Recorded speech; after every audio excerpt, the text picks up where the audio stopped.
Ay, taga-Kalos. Eto sa taga-Kalos, oh. Ang Uncle taga-Kalos, ba gusto mo sakyan yung ano, yung ano natin, topic ko, ang ganda, oh. Ribulto may Ah, yan. kinalaman sa kaligtasan. Oh, ako affirmative. Pwede. Mm. Baka bro, baka napipilitan ka. Ayoko nang napipilitan Hindi. ka lang, ha. Hindi ako napipilitan. Sure ka? Pwede. Oo. Sige. Alam Kaso, ko naman na marami wala ka ng kasi, experience wala na kasi pagdating yung sa TR at debate. Shield eh. Allow ka pa ba? Okay lang ba? Pwede yan. Hindi naman Kasi niya ni tunay na Cristo pa rin pangalan naman yan. ako. Sige, sige, sige. Kasi ni Okay. Cristo pa naman din ako. Taga Carlos. Tinanong lang naman kita kung pwede ka pa. Hindi naman Ginawa yan. niyong church Hindi yung naman grupo. TR, hindi yan. Kasi may TI. mga ibang nagtitiktok sasabihin, pumunta kay sa TR. Hindi Imbis na kasi sa mas ano may eh. alam kasi sila sa mga referensya tsaka may mga hawak sila. Eh ako Kasi, tulad ko, pangkaraniwan lang ako. Wala naman akong Biblia, wala akong referensya. Ang dala-dala ko lang lagi yung katotohanang aral na tinanggap Yun, no? ko. Katotohanan. Sige, Uncle. Ang rules, ganun pa rin. Same structure pa rin ng rules natin. Sumagot ng categorical muna, yes or no. Ganyan. Puro ganyan yan. Alam mo na yan eh. Yun dun lang naman madalas magkatalo yan. It was no and pro attitude. Ganon. Walang personality kasi hindi naman tayo magkakilala. Hindi mo alam yung personality ko. Hindi ko rin alam yung personality mo. So, hindi talaga tayo magbabanggaan personal dyan. Yun kasing add home eh. Yan talaga minsan di maiwasan. Kasi pag sinabing add home to the person. Diba? So, ano ba? Yun. I think 10 minutes. Tapos cross, I think 8 or ikaw, bahala ka. Kung ilan gusto mo. Kahit 10 running time. Alright, 10 running time. Sige. Uncle Nash, sinong prepare dito mamagitan? Mga Pwede uncle. naman 10-7, hindi running time. Eh, sino yung... Sino, Uncle Benz? Nandiyan ba, Uncle Benz? Running time tayo. Mahina yata ang 10 signal minutes yung Uncle Nash eh. Para hindi nasasayang sa objection yung yung... Oo, tama. Hindi na lang ako masyado mag-object, bro. Hindi na lang ako masyado mag-object. Running time na lang. Pwede naman ako, mapagparaya ako ngayon. Hindi na ako gano'n nag-object. Napansin mo yung mga nakaraan laban, bro. So, basta, kay Medan nga, di ba? Tuloy-tuloy lang ako. So, running time. Tapos, yun nga, sasagot ayon sa tanong bago mag-explain ng 20 seconds. Okay na ako doon. Okay tayo doon. Tapos, ito yung topic. Linawin natin yung topic, no? Kung ano yung nakalagay dyan sa banner, ayan na yun. Ribulto, papatunayan ko na ang mga ribulto. Siyempre, ribulto namin, ha? Wala akong pakialam sa ibang ribulto. Wala akong pakialam sa ribulto ni Rizal, okay? So, ribulto, may kinalaman sa kaligtasan, affirmative ang Catholic. Okay? So, 10 minutes. Sinong pwedeng timer dyan? Ilalapag ko na yung time. So, guys, mag-repost na kayo. Oo nga pala. Sinong pwedeng moderator? Meron ba dyan? Ikaw, Uncle Fred. Wala kasi Uncle Fred dito eh. Ako nagre-ready pumasok, Uncle Boy. Si Magic ba? Nandiyan si Magic? Uncle Magic, medyo maingay kasi kanina kay Uncle. Nasa daan yata si Uncle. Kay Magic. Oo, Ayaw kay Magic. Magic. Si Uncle Benz. Uncle Bench, ready ka? Baka maputol din kayo mamaya. May trabaho ako. Pag si Magic, magiging dalawa kalabang ko yan. Kasi pag naputol, hanap ulit ng iba. Ganun lang yun eh. May ano lang ako. Okay. May 30 minutes. Standby. Sige, standby na lang kayo dyan. So, simulan na natin to. So, maingay ba yung background ko dyan una? Kasi may tugtog eh. Simulan muna natin sa sound check. May background ba ako maingay? Yung tugtog, hindi naman malakas. Hindi naman nakaka-disturb. Okay, so time start na ako ha. Ito yung oras. Ilalagay ko kay taga-Kalos. 10 minutes. Alright. So guys, magandang hapon sa inyo, no? Mabuti meron tayong bisita ngayon, representative ng ating topic ngayon. Siya ang tututol. So buti pa nga itong mga ganito, meron tayong asahan na makausap natin. Shoutout sa mga sikat na vlogger na born again dyan. Marami pang Cheche Bureche, kailangan 50,000 followers. Siyempre, hindi naman tayo papansin dito sa TikTok at gawa ng content para ma-reach yung ganyan kalaki. Buti pa si Nash, maraming followers dito, 60,000 na. Kasi photographer to So simulan na natin, ito yung latag natin dito. May kinalaman ba sa kaligtasan ang mga imahe po? Yes po, meron. Simulan na kagad natin yung talatang ginagamit natin kasi debate to Ito na kagad yung core. Tinatawag na core verse. Pag sinabing core verse, pangunahin or kumbaga sa linguistic pa yan yung puso. Heart, core, di ba? So ito yung core verse na gagamitin ko. Dito rin ako kukuha ng argument tapos dadagdagan ko rin na maraming supporting verse. In that day there shall be an altar of the Lord in the midst of the land of Egypt and a monument of the Lord at the borders thereof. So meron daw monumento ng Panginoon. Para saan daw to? It shall be for a sign and for a testimony to the Lord of hosts. Ito ay para patotohanan ng Panginoon. In the land of Egypt, for they shall cry to the Lord because of the oppressor, he shall send them a savior, a defender to deliver them. Ano na lang muna sandali, pasingit lang. Sige. Kung okay lang sana, kahit balik mo na lang yung oras, itagalog na lang natin. Tagalog, okay. No problem. Mahina Kasi sila. wala akong Biblia, tapos Sige lang. Ito MBB translation. Pero guys, medyo gagamit din ako ng Hebrew dito, no? Konti lang naman, no? So si Yahweh, okay na yan. Si Yahweh ay pagtatayo sa Ehipto ng isang altar at siya ay pararangalan sa pamamagitan ng isang haliging bato. O nakatayong bato kasi haligi yan. So gawa sa bato. So sa Douay Rhymes version kanina, monumento. Sa ibang translation to, bantayog. Okay? Yan kasi yung Tagalog na monumento, bantayog Ibig sabihin, bantay, tayog. Yan yung tinatawag na alaalang rebulto. Kunyari, bantayog ni Rizal. Diba? So, ayan yun guys. Ngayon, itong haliging bato na magpaparangal kay Yahweh, no? Pag binasa natin, iyan ang magiging palatandaan na si Yahweh ay makapangyarihan sa lahat ng naroroon at niya'y ng tagapagtanggol kapag sila'y humingi ng tulong sa panahon ng pag-uusig. Ano to? Para praise to MBB sa ibang Tagalog. So pabigyan natin, gusto niya ng Tagalog, no? Ito na. Iyon ay magiging tanda ng saksi sa Panginoon. So ano daw? Magiging saksi at palatandaan sa saksi. Ibig sabihin, witness, papatotohanan ang Panginoon. Na mga hukbo ng lupain ng Ehipto kapag sila'y dumaing sa Panginoon, so doon ka rin dadaing sa lugar na may imahe, dahil sa mga mang-aapi, magsusugo siya ng isang tagapagligtas, ito na yung verse, at kanyang ipagtatanggol at ililigtas sila. So ano yung topic natin? Yung rebulto ng Catholic Church, siyempre yun yung rebulto ng Panginoon o imahe ng Panginoon.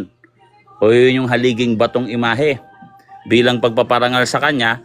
At pag ikaw ay umiyak, no? Humingi ng tulong, magmakaawa sa harapan ng isang banal na imahe, ikaw ay bibigyan ng tagapagligtas at ikaw ay ililigtas. Sino yung manguusig na to? Yung mga api. Ang mga api guys, walang iba, ang pinaka-ultimate mga api sa atin ay si Satanas. Mamaya pa ito sa inyo, no? At sabi dito, ipakikilala ng Panginoon ng kanyang sarili sa Ehipto at makikilala ng mga Ehipto. So yun kami mga Catholic Church sa pamamagitan ng imahe, no? O nakatayong bato na larawan. Teka, mute muna natin to si Gerald. Saglit lang bro, may debate. May background kasi. So, ililigtas kami ng Panginoon at makikilala namin siya. So, isa palang uri yun ng papamaraan na makilala ang Diyos. So, may kinalaman talaga to guys sa kaligtasan. Kasi kung hindi mo makilala ang Diyos, ano mangyayari sa'yo? Di ba sino magliligtas sa'yo? Si Satanas? Di ba? Ang pastor nyo? Hindi pwede. At ipapakilala ng Panginoon ang kanyang sarili sa Ehipto at makikilala ng mga Ehipto ang Panginoon sa araw na iyon at sila ay magsisisamba na may mga handog na sinunog at sila ay gagawa ng panata ng Panginoon at tutuparin ang mga iyon.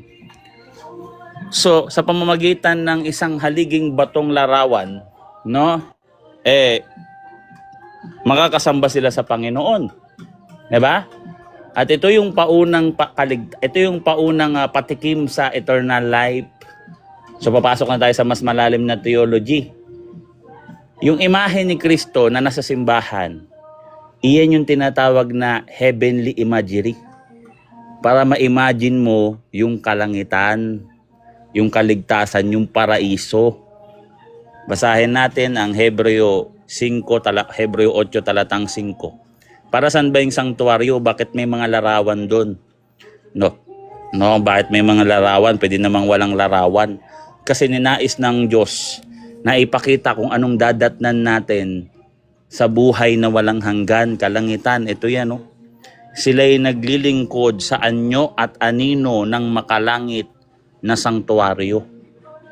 So yung propesiya sa Isaiah 19:19 na ililigtas tayo pag tayo magmakaawa at sumamba sa harap ng altar at imahe na rebulto, iyon pala ay paglilingkod sa anyo imahe at anino, foreshadow ng makalangit na sanctuaryo. Kita nyo, ano yung langit? Ayan yung ating kaligtasan. Diyan nag-iintay yung pangako ng Diyos na tayo ililigtas sa Pilipos 3 talatang 20. Kaya tayo tinatawag na Catholic Church. 'Di ba? O sa Old Testament to, sapagkat si Moises ay binalaan ng Diyos nang malapit na niyang itayo ang tabernakulo, tiyakin mo na iyong gagawin ang lahat ng mga bagay na iyon sa huwarang ipinakita ko sa iyo sa bundok, in parallel dun sa Exodo 25 talatang 40, Exodo 26 talatang 30. At hindi lang ito tinatawag na veneration. Okay? Adoration to, address sa Diyos sa lugar na may sanctuaryo. Hindi mo i-adoration yung imahe, bagkus yun yung lugar, yun yung tinatawag na meeting place ng Diyos na winasak na mga napapahamak. Nandiyan naman niya sa Psalm 74, verse 6 to 7. No? At sila'y naging mga hangal kasi ang kanilang nilapastangan yung Diyos na makapangyarihan sa lahat. So, tuloy. Ano ba yung... Uncle Nash, may kita Uncle ha? May nga kay Uncle Nash. Yan. So, ano ba yung imahe ng langit sa New Testament? Diba? Tandaan natin, Mateo 5 talatang 8, mapalad ang taong may mabuting puso sapagkat makikita nila ang Diyos. At ang ginawa ng Diyos, si Kristo na mismo yung paunang patikim ng paraiso. Siya ang imahe ng Diyos na hindi nakikita. Sino man ang tumingin sa Kanya ay makikita ang Ama. Which is iyon mismo yung Diyos na nakaupo sa trono ng Diyos na madadatnan natin sa Revelation 22 verse 1 to 8, verse 1 to 7, hanggang verse 1 to 4. No, na makikita ang mukhaan ng Diyos, letra por letra, at ang pangalan ng Diyos ay matatatak sa kanilang mga noo. At iyon ang buhay na walang hanggan. Doon sa John 17 verse 3, tamang-tama, ay insitong kausap natin. Ano yung John 17 verse 3? Ito ang buhay na walang hanggan, na ikaw ay makilala nila. Na isang Diyos na tunay at si Jesucristo na iyong isinugo. Makilala. Sa papaanong makikilala? Sa pamamagitan ng makikita yung imahe ng Diyos, yung larawan ng Diyos, yun si Kristo, Colosas 1:15. 2 Korinto 4 hanggang 5. Revelation 22 verse 1 to 4. John 1:28, John 1:18-28, tsaka 1 Corinthians 13 verse 12, at tsaka 1 John 3:2, letra por letra. So yan, tapos na yung aking oras. Sige bro, ox na. Kanina, okay lang ba kahit di ko matandaan yung mga talatang ginamit mo? Okay lang, andito naman ako Bigla bro. akong tatanong. Tatag mo. Na sige. Teka, start ko muna yung oras. Start ko muna yung oras bro. O, running time tayo, ayan. Hindi ko sayangin oras mo bro, baka mag-alala. Unang tanong kanina, binasa mo, na naglilingkod sa anyo. At, Anyo. sa anyo at anino ng makalangit na sanktuaryo. Opo. Ano yung makalangit? O, ano yung anino at anyo ng makalangit? Ito ba ay rebulto ng tao o gawa ng kabanalan? Rebulto yan, hindi mo yan alam kung saan nakaparil yan bro. Rebulto ng mga anghel yan. Paralel yan sa Exodus 25 verse 30 bro.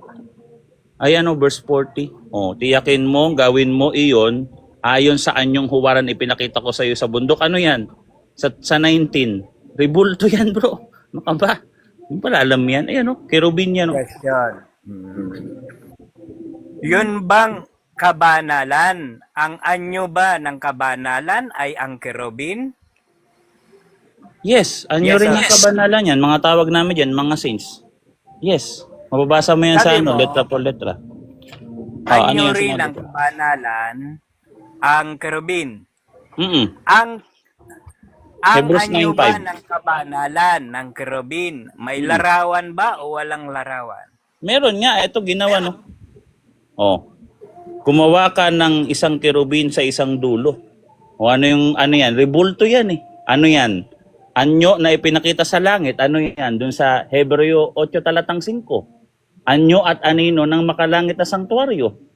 Kasi sa langit yung mga anghel, angelic, ano yan eh, heavenly beings yan bro. Kasama ng mga santo at si Kristo sa Revelation sa Hebreo 12, 22, 23, 24. Next Ayan, bro. question. Next question. Ang tanong ko ba ay larawan ng kerubin o larawan ng kabanalan ng kerubin? Larawan ng kerubin, larawan ng kaluwalhatian ng Diyos sa Hebreo 5 talatang Hebreo 9 talatang 5. Ito basahin ko bro, hindi mo pala rin alam. So, ayan, magkatulik ka na bro, ayan Sa ibabaw na ito ay may mga kerubin ng kaluwalhatian na lumililim sa trono ng Diyos. Ayan kaluwalhatian na lumililim sa trono ng Diyos o kerubin ng kaluwalhatian bro. Ayan. Next question. Ang kaluwalhatian ba, sa tingin mo, isang larawan o isang uri ng kumbaga karapatan o tungkulin? Larawan yan. Basahin ko sa'yo. Unang Korinto, 2 Corinthians 4:6. Larawan yan, mukha ni Kristo yan, bro. Letra por letra. 2 Corinthians 4:6, letra por letra. Sa mukha ni Kristo nahayag ang kaluwalhatian ng Diyos. Mukha, bro. Ang kaluwalhatian ba ng Diyos nasa mukha ng Panginoong Jesucristo o nasa kanyang kabanalan? Nasa mukha, bro. Kaya nga yan ang susi sa mas malalim na theology, yung imahe ni Kristo, imago Christi. Basahin ko sa'yo, bro. Magkatulik ka na kasi, bro. Tignan mo pa ito ko sa'yo, ha? Ayan, na siyang tumatanglaw sa aming mga puso upang magbigay liwanag sa pagkakilala. Ano daw makikilala? Sa kaluwalhatian ng Diyos? Sa mukha ni Jesucristo. Ayan, mukha, Mukha ni Kristo, bro. Okay. Sa mukha ba ng Panginoong Jesucristo na tinutukoy dyan ay ang pagkakilala sa tunay na Diyos o pagkakilala lang sa mukha ng Panginoong Jesucristo? Pagkakilala sa tunay na Diyos yan, bro. Colosas 1:15, Hebreo 1:3, si Kristo ang eksaktong kalarawan ng kanyang nature, tunay na Diyos, monogenes theos, dun sa John 1:18 ka ba 28, letra por letra. At John 17 verse 3, ang makilala ang isang Diyos na tunay at si Kristo na iyong isinugo in parallel Revelation 22 verse 1 to 5. Yun yun, bro. Nabanggit mo kanina yung 1.17.3. Nabanggit mo kanina yung 1.17.3. Ito, 1.17 Ang to. sabi mo, bago mo binanggit yung 1.17.3, katulad niya yan ng larawang ipinapakita ba yun o ipinapahayag? Pinapakita yan, bro. Ang katuparan dyan, makikita dito yan, bro. Yung buhay na walang hanggan, Apokalipsis 22, talatang 4, letra por letra. Ayan, no? Hindi yan papahayag-pahayag lang, ayan, no? At makikita nila. Ayan, no? Crucial term na hinahanap po, makikita nila ang kanyang mukha at ang kanyang pangalan ay masusulat sa kanilang noo. Ayan. Okay. Kung ang makikita dyan, ang sabi mo, yung 1.17.3, ay may ipinapakita. Yun bang buhay na walang hanggan? Nakikita mo na ba ngayon o hindi mo pa nakikita? Nakikita ko na yung partial si Kristo. Diyan yan sa John 14 verse 8. Sino man na makakita sa akin ay makakita sa Ama. Yung makakita sa Ama, yun yung buhay na walang hanggan. John 17 verse 3, in parallel, katuparan, Apokalipsis 22, talatang 4, letra por letra. Si Kristo ang patikim ng paraiso, bro. Doon mo makikita ang Diyos sa paraiso. Mateo 5, talatang 8, unang Korinto 12, 13, 12, unang Juan 3, 2. Okay. Ayan. Ang sabi mo, matatatak sa kanilang noo at makikilala. Makikita. Yung bang, ano yung matatatak sa kanilang noo? Sabi mo, pangalan ng Diyos. Literal bang pangalan ng Diyos yun? O tamang pagkakilala sa Diyos ang matatatak sa kanilang noo? Literal na pangalan yan, pero yung pangalan, sa understanding yan, yan yung haya sa Hebrew. Yung haya, equivalent dun sa Yahweh. Pag sinabing haya, yung being or to be. Kung ano yung being ng Diyos, makikita mo yun. Mukhaan yun, bro, face to face yun. Yung Trinity, makikita mo yun sa buhay na walang hanggan. May kinalaman talaga sa kaligtasan yung rebulto, bro. Yung sinasabi ko sa'yo. Ayan na, sinagot ko. Okay. Sabi mo, may kinalaman ang rebulto sa buhay na walang hanggan o sa kaligtasan. Sa kaligtasan. Yes. Saan mo mababasa na itinuro ng Panginoong Jesucristo na ang rebulto ay may kinalaman sa buhay na walang hanggan o sa kaligtasan? Letra por letra. Dun sa Mateo 5, 17, 18, ako ang katuparan ng hula ng mga propeta. Especially kay Prophet Isaiah, yun yung binabanggit niyang mga aklat eh. Anong sabi ni Propeta Isaiah? Isaiah 19:19, yung rebultong haliging bato, pag umiyak ka doon, ililigtas ka ng Diyos. Kasi doon mo siya makikilala. Iyon yung kaligtasan ng makilala ang Diyos. Ang fulfillment ng John 17 verse 3, partial imahe, yun yung rebulto, ang fulfillment sa paraiso. Kasi heavenly sanctuary yun, Hebreo 8 talatang 5. Next question. Although, tinumbasan yan sa English na monument, yung haliging bato, yan bang monument o haliging bato na sinasabi? Literal bang rebulto yan o bantayog? O bantayog ng Diyos? Literal yun kasi bantayog. Ang bantayog, bro, gawa sa bato na imahe yan. Bantay tayog. Ibig sabihin doon, bro, estatwang nire-represent ng sarili mo. Literal yun, bro. Kaya nga ipagtatayo o magkakaroon o pararangalan. Hindi ka pwedeng parangalan sa symbolical, bro. Literal yan. Next question. Yung haliging bato ba? Yung haliging bato ba? Kasi katumbas nga sa monument eh. Pero sa Tagalog, tinumbasan ng haliging bato. Yung haliging bato ba? May larawan yon o literal na haligi?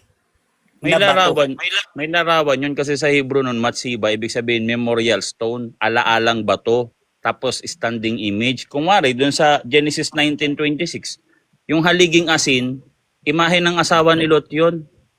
So hindi porket haligi, hindi na kagad imahe, hindi ganun yung conclusion sa Bible, bro.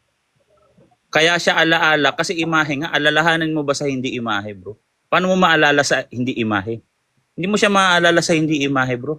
Kunyari, pader. Paano mo maalala si Kristo sa pader? Ano yun? Next question, Last bro. question. Last question. Okay. Sa pag-aalaala ba sa Panginoong Diyos o sa Panginoong Hesukristo, kailangan ba larawan ang iyong alalahanin o tingnan o ang kanyang mga kalooban? Larawan talaga yan. Sinong mamakita sa akin ay nakakita sa Ama? Makakita. Siya yung partial promise ng Diyos na makikita nyo ang Diyos. Pagpunta pa lang dito ni Kristo, yan ang plano niya. Oh. O ang makilala, wala pang nakakita kailanman sa Diyos eh. In-emphasize yan. Oh. Walang sino mang nakita kailanman sa Diyos. Ang Diyos na tanging anak na nasa kandungan ng Ama ang magpapakilala sa Kanya. Ano yun? Walang nakakita, ipapakita niya. Letra po letra yan. Letra po letra. Okay lang ba maglalatag ako kasi wala naman akong Biblia. Sige bro, maglatag ka na bro. Okay lang, Sige, latag ko lang naman. Yes, latag ko lang. siyempre naman. Saka hindi ko kabisado yung mga talata eh. Ayan nga, gaya nga ng unang sinabi ko, ang lagi ko lang talagang bit-bit yung tunay na aral.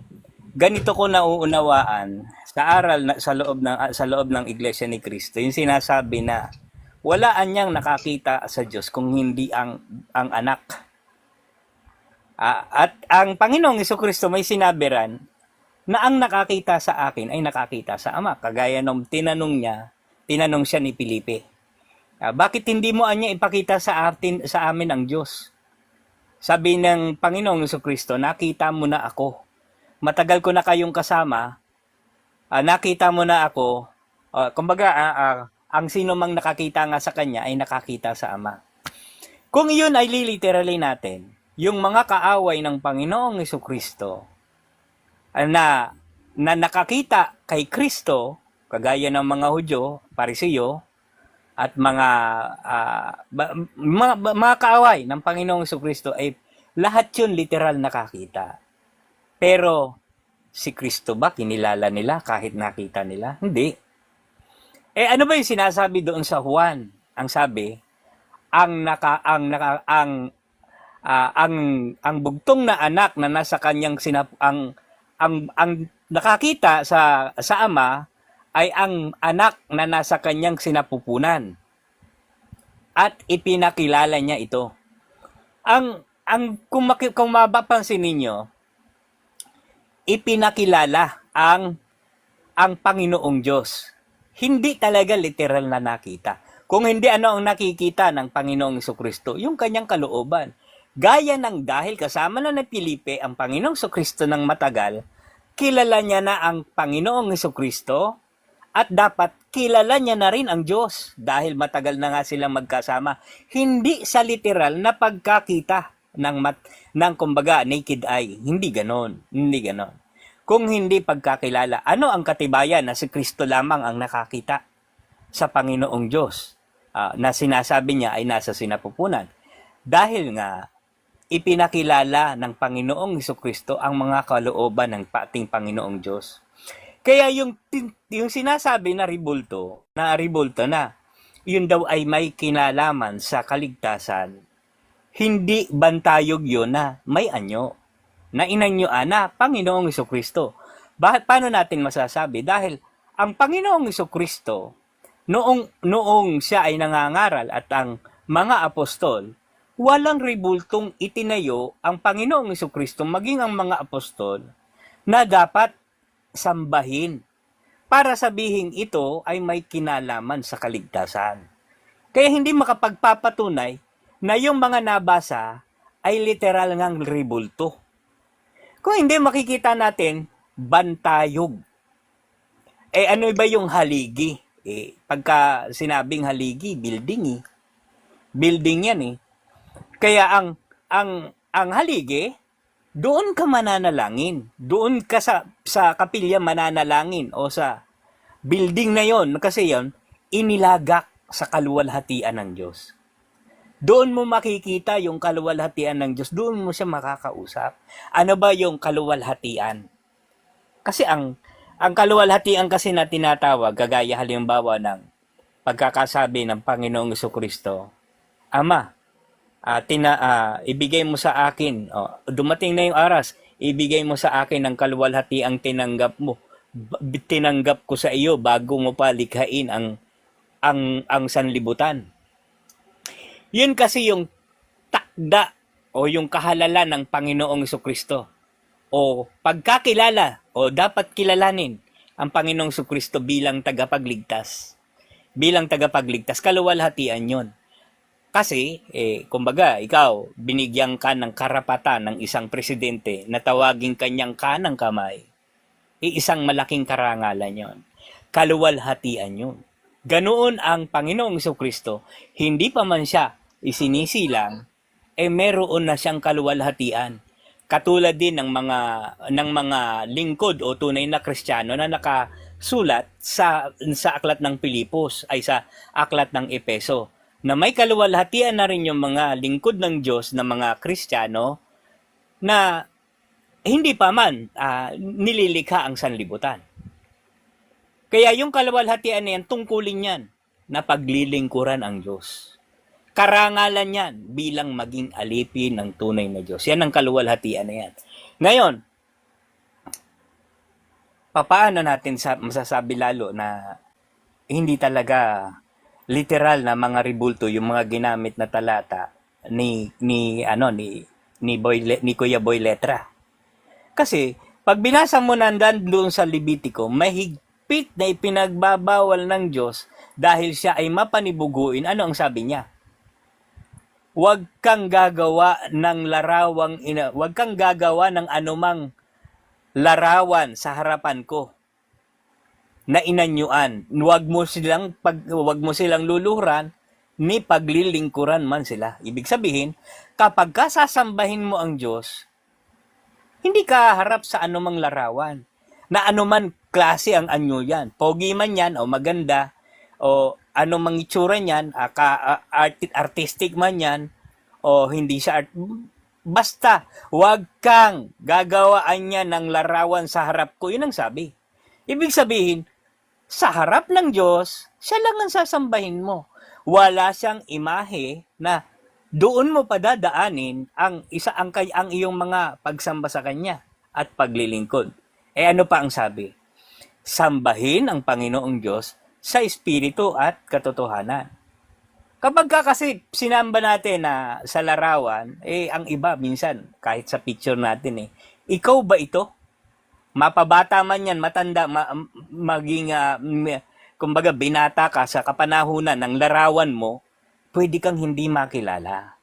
Pero ano ang talagang ipinakikilala ng Panginoong Jesucristo? Yung mga tunay na kalooban ng Diyos na siyang pagkakita rin sa Diyos. Kaya ang sabi ng Panginoong Jesucristo, ang pagkakita sa Kanya ay pagkakita na rin sa Diyos. O ang sino man ang nakakita sa Kanya, nakakita sa Diyos. Kasi yung pagkakita sa Panginoong Jesucristo, pagkakilala yon. Pag kinilala mo ang Panginoong Jesucristo, ang ipinakikilala niya naman ay ang Panginoong Diyos, nakikilala mo ang Panginoong Diyos na rin, nakikita mo na rin ang Kanyang mga banal na kalooban. Kasi sa tunay na katangian o kalagayan ng ating Panginoong Diyos, ang sabi niya, walang laman at buto, Espiritu. So walang anyo. Si Kristo anong tawag sa Kanya? Si Kristo ang larawan ng Diyos na hindi nakikita. Paano magkakalarawan ang hindi nakikita? Ayun ang malaking question. Ano ngayon ang papasok sa isip mo? Kung ano ang kalooban ng Panginoong Jesucristo, iyon ang siyang kalooban ng Diyos. Dahil, ano ang sabi ng Panginoong Diyos? Siya ang inyong pakinggan. Kung ano ang sinasabi ng Panginoong Jesucristo, yun ang sinasabi ng Panginoong Diyos. Galing sa Diyos yun. Kagaya ng sinabi niya na sa 1:8:40, bakit ninyo ako pinagsisingkapang patayin na sa inyo'y taong nagsasaysay ng katotohanan na aking narinig sa Diyos? Lahat ng katotohanan narinig sa Diyos. Narinig niyo sa Diyos. At isa sa katotohanan na yon, buong katotohanan, dahil nga ang Panginoong Jesucristo, hindi siya nagsasalita na may pandaraya sa kanyang bibig, kaya walang lihim doon.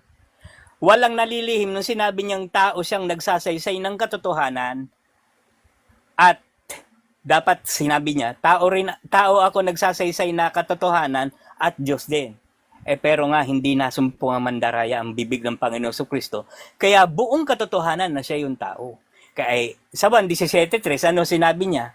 Ito anya ang buhay na walang hanggan. Ito anya ang buhay na walang hanggan. Na ikaw ay makilala nila na iisang Diyos. Bukod sa ipinakilala ng Panginoong Kristo na siya ay tao na nakarinig sa mga kalooban ng Diyos, na siyang ipinakikilala niya sa tao, gayon din, ipinakikilala niya, isa lang ang tunay na Diyos dahil tao siya. Pero ano siya? Isinugo siya ng Diyos. Kaya galing siya sa Diyos. Nagbuhat siya sa langit. Dahil ang Diyos ang nagsugo sa kanya. Kaya hindi ang larawan ng batayan ng kaligtasan. Sabi nga hindi ka sa pagkain lamang nabubuhay. Kung hindi sa bibig, sa mga salitang lumalabas sa bibig ng Diyos. Hindi sa larawan. Sa mga salita ng Diyos na siyang salita din ng Panginoong Kristo. Okay? Ready ka na, bro? Yes, amen. Saan nakasulat na hindi sa larawan nakabatay ang kaligtasan, hindi sa larawan ni Kristo at hindi sa larawan ng Diyos? Saan nakasulat? Letra por letra. Doon sa salita, doon hindi ko man tanda yung talata. Sige ako, matatandaan ko yan. Ayun, yung sabi, sambahin siya sa espiritu at John katotohanan. 4:24. Yung John yung 4:24. katumbas nun, yung katumbas nun, dahil nga sa espiritu at katotohanan, ibig sabihin yung espiritu, walang larawan. At yung katotohanan, wala ring larawan yun. Ngayon, sunod na tanong, saan naman nakasulat doon sa John 4:24 na hindi sa larawan ang kaligtasan ng tao? Kasi tinatanong ko letra por letra, meron ba or inintindi mo lang, simbolo-simbolo lang, ganun? Ay, Ganun ba? hindi. Ang mababasa mo kasi, ang pagsunod sa mga utos o sa kalooban ng Diyos, yun ang talagang ikaliligtas. Diyan Hindi ang tanong ko bro, larawan. tanong ko doon sa John 4:24, sambahin sa espiritu at katotohanan. May nakasulat ba doon? Kasi ang tanong ko, naka-negative na para mapatunayan mo yung side mo. Saan nakasulat, letra por letra, na hindi sa larawan ng Diyos at ni Kristo ang kaligtasan? So, Wala po ibinigay mo doon dyan, sa wala. John 4:44. Wala po doon, pero yun nga po, yung dapat nating unawain ang sabi, sasambahin ang Diyos sa espiritu at katotohanan. Doon sa espiritu, wala talagang larawan. At sa katotohanan, wala ring larawan. So, walang nakasulat na gano'n confirmatory, kumbaga, Wala. simbolo-simbolo, gano'n. Okay. Apo, wala. So, yung sinabi dyan na ang mga sumasamba sa kanila ay kailangan sumamba sa espiritu at katotohanan. Di ba ito yung tao na mayroong espiritu? Aware ka ba dyan na sa ang interpretation namin dyan? Ito yung tao na may spiritual na kalagayan na naghahanap ng imahe ng Diyos. Aware ka ba doon? Sa inyo, Letra po, letra. sa inyo po paniniwala ko po, sa na aware paniniwala po namin. po. Pero po sa ipinapakita po ng banal na kasulatan, plain po 'yon sa espiritu at katotohanan po. Okay? Sige, ito yung interpretation namin. Sabi mo, aware ka na may interpretation kaming ganyan. Psalms 42 verse 1-2, kung papaano ang usain nananabik sa batis na umaagos, gayon nananabik ang aking kaluluwa sa iyo, O Diyos. Ang aking kaluluwa ay nauuhaw sa Diyos na buhay. Kailan ako makakarating at makikita ang mukha ng Diyos? Aware ka na ito yung parallel niyan, yung kaluluwa niya, nananabik at gustong makita ang mukha ng Diyos. Aware ka doon? Hindi po ako aware, pero doon po sa binasa nyo ay yung pagkauhaw po, hindi rin po pag-inom ng tubig. Kung hindi sa espiritu pa rin po. Ang sabi dito, hindi sa pag-inom ng tubig, kung hindi ang aking kaluluwa ay nauuhaw sa Diyos na buhay, kailan ako makakarating at makikita ang mukha ng Diyos? Letra por letra. Makakarating at makikita ang mukha ng Diyos, iyon yung pag-inom ng tubig. Iyon yung pag-inom, yun yung tinatawag na pag-inom. Naghahanap sa mukha ng Diyos. Hindi nga po ako aware doon sa binasa nyo, pero lumilitaw po na hindi nga rin po literal na pagkakita kung hindi lumalabas pag nanasa po nung nananalangin o kung nananalangin po siya. Kung yan Doon ay panalangin, nasa po. So, doon sa sa sinabi ni Felipe, ipakita mo sa amin ang Ama. Anong pinag-uusapan doon? Imahe o ano? Aral or kung ano man yung symbolikal na nasa isip mo. 'Di ba? Imahe 'yon.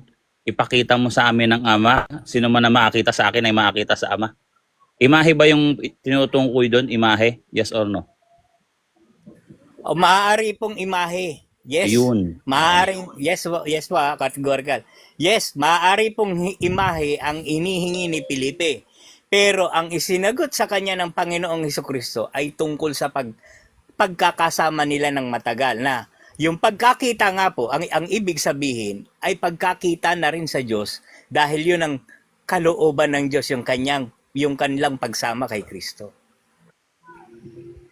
Okay, salamat. Salamat sa tamang sagot.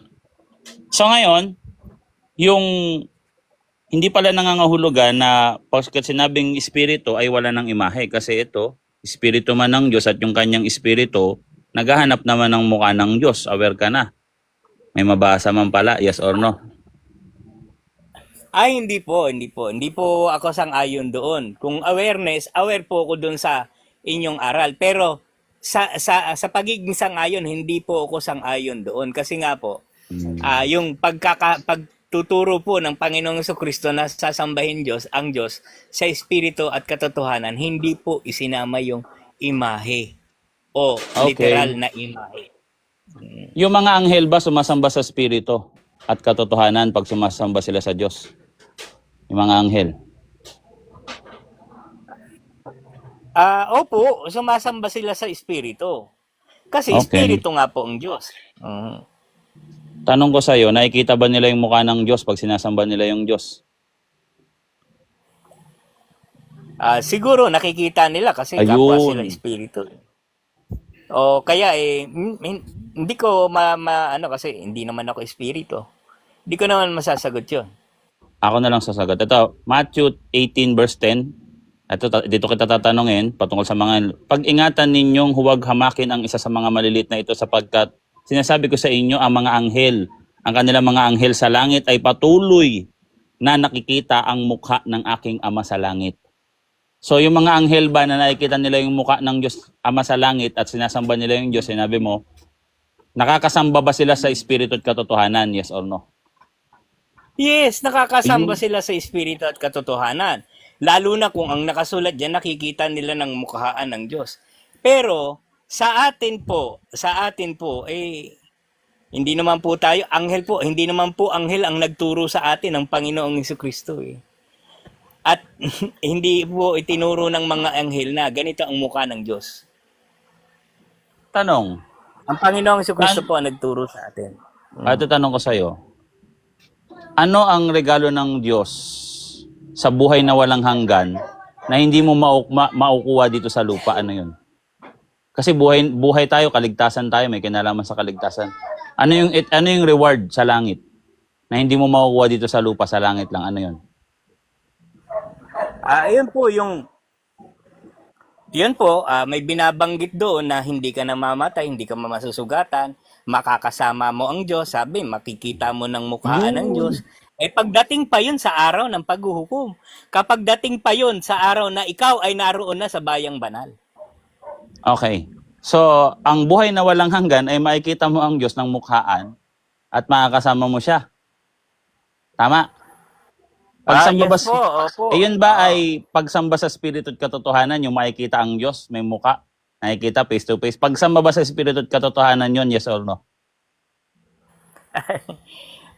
Kung katotohanan nga po na pagdating ng araw, yes ha. Kung katotohanan na kapag kadating ng araw ay tunay mo ngang makikita, may itsura nga po, may larawan ng Diyos, doon po lang yung darating sa espiritu at katotohanan. Pero dito, hindi natin nakikita ang Diyos, literal na sasambahin mo siya sa espiritu at katotohanan lamang, hindi sa larawan. So yung espiritu at katotohanan pala, sa langit pala, ang pagsamba pala sa Diyos sa espiritu at katotohanan, yun yung makikita mo ang mukha ng Diyos face to face at makakasama mo siya. Inamin mo, yes or no? Yan ang pagsamba sa espiritu at katotohanan sa langit.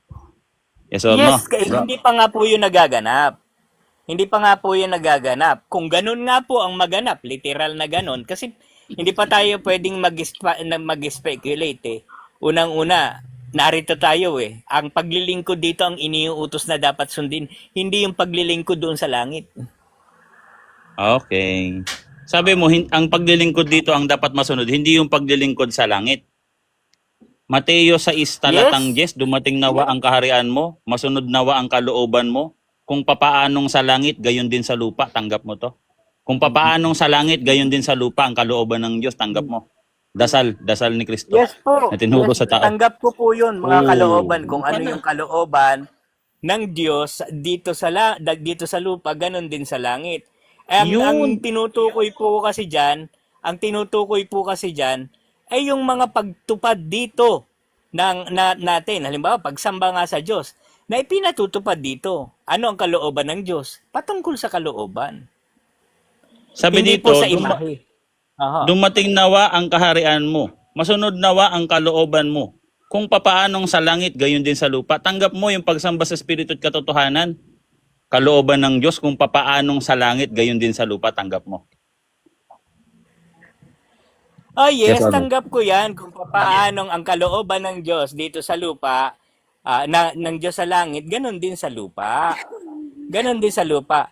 Ang sabi nga po sa atin dito, sambahin siya sa espiritu at sa katotohanan, hindi sa larawan.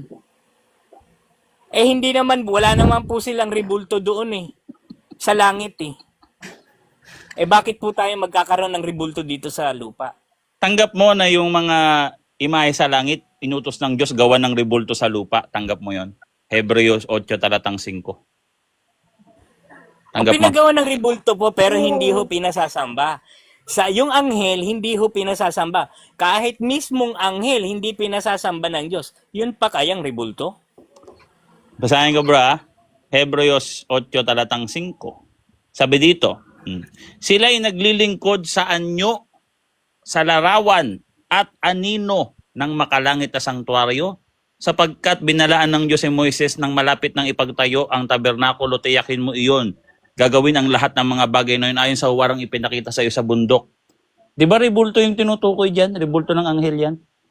Exodus Hindi 25 verse 19. Yes or no? hindi po ako sang-ayon na yan ay literal na larawan.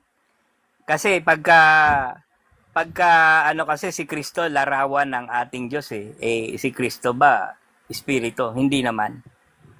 Sabi dito, sapagkat si Moises ay binalaan ng Diyos ng malapit na niyang itayo ang tabernakulo, tiyakin mo na iyong gagawin ang lahat ng mga bagay na iyon. Ipinakita ko sa iyo sa huwaran sa bundok. Aware ka para relto dun sa kerubing imahe sa Exodus 25 verse 40?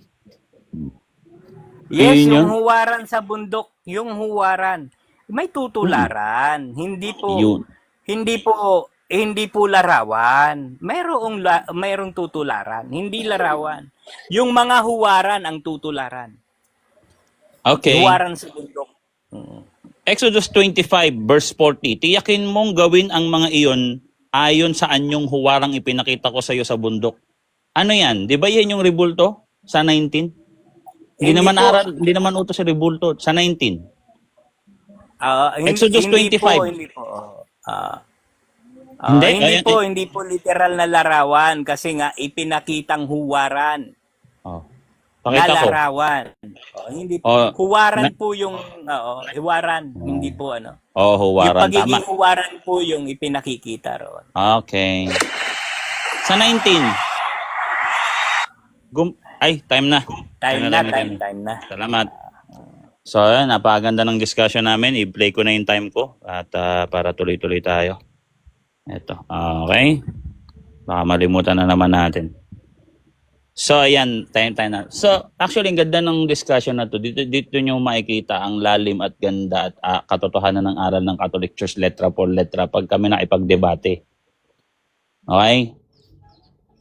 So guys, ito, meron kasing mga vlogger dito sa Facebook. Rebuttal na. May kinalaman to sa rebulto. Ang gusto kong abutin, yung mga sikat dito sa TikTok, no? Ang requirements nila, kailangan mataas yung followers. So hindi natin alam kung kaduwagan yan. No? Pero sasabihin ko sa inyo, pag tumaas yung followers ko, kakalampagin ko talaga yung mga yan. Dadanasin nila to. Okay? Ipapahiya ko sila dito. Kung saan yung lugar sila. No? Kasi dito sila sikat sa TikTok, di ba? So, patungkol to sa buhay na walang hanggan.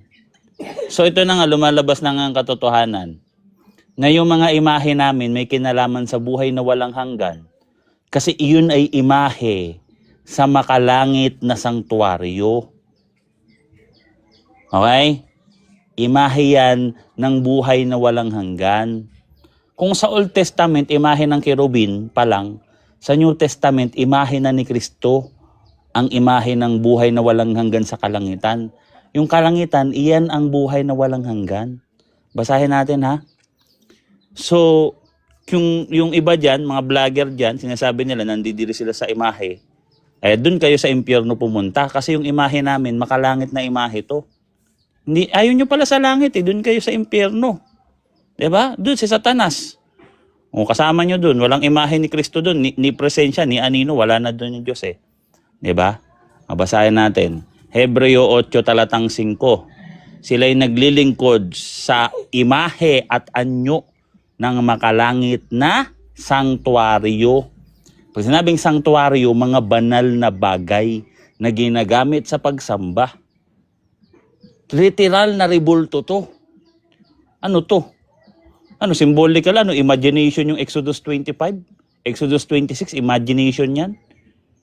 Lalabas niyan, peke yung Biblia. Diba? O ano naman yung kalangitan? Bakit kailangan natin gumawa ng imahe sa makalangitan sa sanktuaryo? Bakit nakapattern doon yung sanktuaryo ng pagsamba natin? O pag binasa mo yan dito sa 1 Peter, Pilipos 3 talatang 20, babasahin ko, no? Malinaw talaga yung cross-examination. Inaanyayaan kita, bro, brother, taga Kalos. Alam ko mabuti yung puso mo eh. Alam ko yan, nararamdaman ko yan, no? Kailangan lang iayos yung iyong pananampalataya. Sapagkat ang ating pagkamamamayan ay nasa langit at mula roon ay hinihintay naman natin ang tagapagligtas, ang Panginoong Hesukristo. Iyon yung ating kaligtasan, makasama siya sa paraiso sa kalangitan. John 14, verse 1 to 3. Huwag kayong mabagabag ang inyong puso, sumampalataya kayo sa Diyos. Sumampalataya rin naman kayo sa akin. Sa bahay ng aking ama, maraming tahanan. Kung hindi gayon sasabihin ko ba sa inyo na ako'y paroroon upang ihanda ko ang lugar para sa inyo. At kung ako'y pumaroon, maihanda ko ang isang lugar para sa inyo, ako'y babalik at kayo'y tatanggapin ko sa aking sarili upang kung saan ako naroon, kayo rin naman ay naroon. Si Kristo nga yung buhay na walang hanggan, no? Kailangan natin siya, kung saan siya naroon, nandun din dapat tayo, sunod-sunod din tayo kay Kristo para meron tayong buhay na walang hanggan. Kasi siya mismo yun, yung imahe ng Diyos. At patikim na yan, yung pagkakatawan tao niya na nakita ng mga tao, na ginawa ng rebulto ayon sa Biblia. Same pattern. Kung ano yung imahe sa langit, iniutos ng Diyos, gawin natin sa lupa. Rebulto. Kaso sanctuary yung rebulto. Ibig sabihin ng sanctuary, mga banal na bagay. Okay? Ngayon, yung pagsamba sa Espiritu at katotohanan, ito yung sinasabi ko, ang pattern niyan, imahe. Kailangan may imahe ka para makasamba ka sa Espiritu at katotohanan. Kasi yung mga anghel at yung mga santo sa langit, sumasamba sila sa Diyos ng face to face. Face to face, kasama nila, nakikita nila. Hindi pag sinabing Espiritu, nakapikit at ayaw makita. Ang pagsamba sa Espiritu at katotohanan, iyan yung paghahangad, makita ang Diyos. Kung wala kang imahe, hindi ka naghahangad makita ang Diyos. Anong hinahangad mo makita? Ano? Demonyo? Bakit demonyo magpakita sa iyo? At aware kayo dyan. No, nasa langit, sumasamba sila doon. Diba? Sinasamba nila yung Diyos, pati ng mga anghel. Revelation, basahin nyo. Pati yung apat na nilalang na buhay, pati yung 12 ay yung 24 na elder ay sumasamba sa Diyos doon. 'Di ba? Nagbabato sila ng corona sa Diyos. Sa lupa, anong gagawin natin? Pararangalan ang Diyos sa pamamagitan ng haliging bato. Isaiah 19:19. Ang tanging palusot nyo na lang sa akin dito, Isaiah 19:19, 20 to 21. Symbolical. Yan na lang talaga. So lalabas niyan, boy letra versus symbolical ang magkakabanggaan dito. Magiging simbolo kayo, kami yung katotohanan, literal. Paano mo paparangalan ang Diyos sa simbolo? Basahin nga natin to, letra por letra to eh. Isaiah 19:19, 20 to 21. Monument to sa Douay Rhymes version at sa iba pang salin. Pero sa Hebrew, standing stone, memorial stone, standing image, nakatayong larawang haliging bato. O sa araw na yon magkakaroon. Ipagtatayo, sa ibang salita pa, ipagtatayo, yun yung building. Yung build kasi, pag-create, yung ing is a form of action. Pangdagdag yan dun sa isang action para maging action siya, yung building. Building, ipagtatayo. So, hindi kontra ang building sa imahe, okay? Linguistic yan, no? At siya'y pararangalan sa pamamagitan ng isang haliging bato. Paano mo pararangalan sa simbolo? Meron ba nagparangal sa simbolo? Bro, parangalan kita ha. Ikaw yung simbolo. Ganun bro eh. No? Ayon sa magiging, ito yung magiging saksi sa Panginoon. Paano sasaksi sa Diyos yung simbolo? O, hindi nga ito simbolo eh. Kasi paano makasaksi sa Diyos yung simbolo? Di ba, papatotohanan siya, simbolo, i-decode mo pa. Para mapatunayan ang Diyos, i-decode mo pa. Ano yun? Ayan o. And a testimony to the Lord of hosts in the land of Egypt. Sa verse 4:21, no? At makikilala na mga taga-Ehipto ang Panginoon. Makikilala. Hindi sinabing palaisipan. Pag simbolo, galing sa salitang simbolum, bahagi sa maliit na parte. 'Di ba? Yun yung simbolum. Pwede pa rin yun, pasok pa rin sa imahe yun, sa totoo lang eh. Kasi, yung imahe na to, ang kabuuan nito, ang pinapatunayan, ang Kristo, ang ating Panginoong Kristo. Imahe niya lang to. So, ibig sabihin, mapasimbolo, mapaliteral, tagilid talaga kayo dito. 'Di ba? Wala na palang kawala. Kasi pwede ko namang sabihin, yung imahe namin, sino bang sinisimbolo niyan? Si Kristo.